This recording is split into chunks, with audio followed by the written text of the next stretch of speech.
Lào là một trong ba nước Đông Dương và đất nước bạn thân thiết của Việt Nam. Đất nước Lào còn được gọi là đất nước Triệu Voi hay vạn tượng, mang nét huyền hòa thơ mộng, được tô điểm với dòng Mekong như một món quà trang sức quý giá, còn tiềm ẩn chưa được sự khám phá của du khách bốn phương. Và giây phút tới, chúng ta sẽ được đến với đất nước Triệu Voi, xứ sở hoa Champa, qua tác phẩm múa được mang tên Lao Simply Beautiful. Xin mời thầy cô và các bạn sinh viên cùng thưởng thức. สบายดียินดีต้อนรับสู่ประเทศลาว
Như nước biển khơi,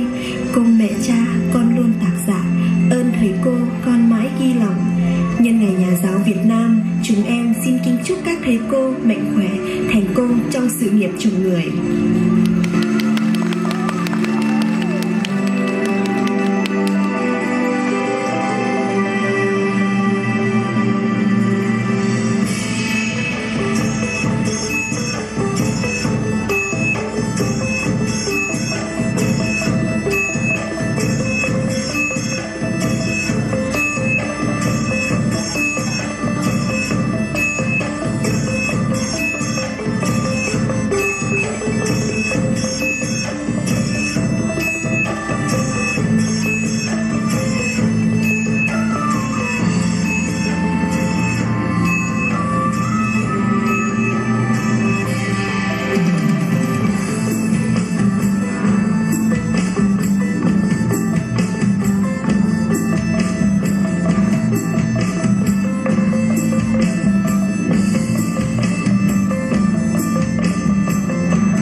the fallback drops.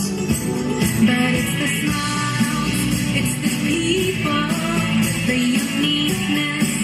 that's the real highlight. Come experience firsthand tropical weather, see the unspoiled land, the beauty of nature. ยินดีต้อนรับสู่ดินแดนแห่งอัญมณีแห่งแม่น้ำทอง ยินดีต้อนรับสู่ประเทศลาวคนลาวมีน้ำใจฮักความปองดอง ยินดีต้อนรับสู่ดินแดนที่ยังคงเอาไว้ประเพณีที่ของ แผ่นดินลาวสวยงามแท้ๆเชิญมาเที่ยวเมืองลาวลาว simply beautiful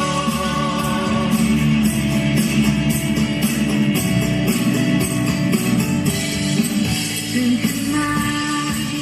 ยามเช้าเพื่อหักแสงอรุณ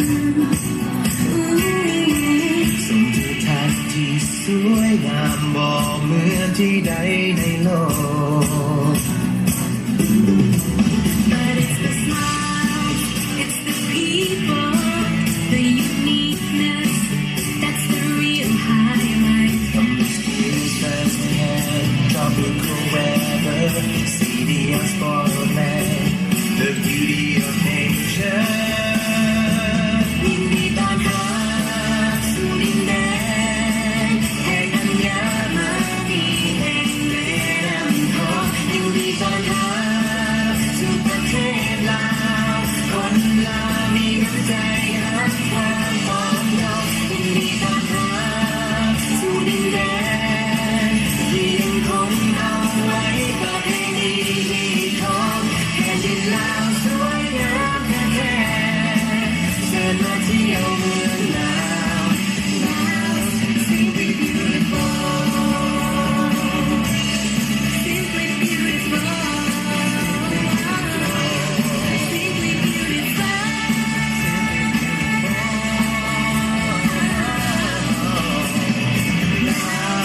Simply beautiful.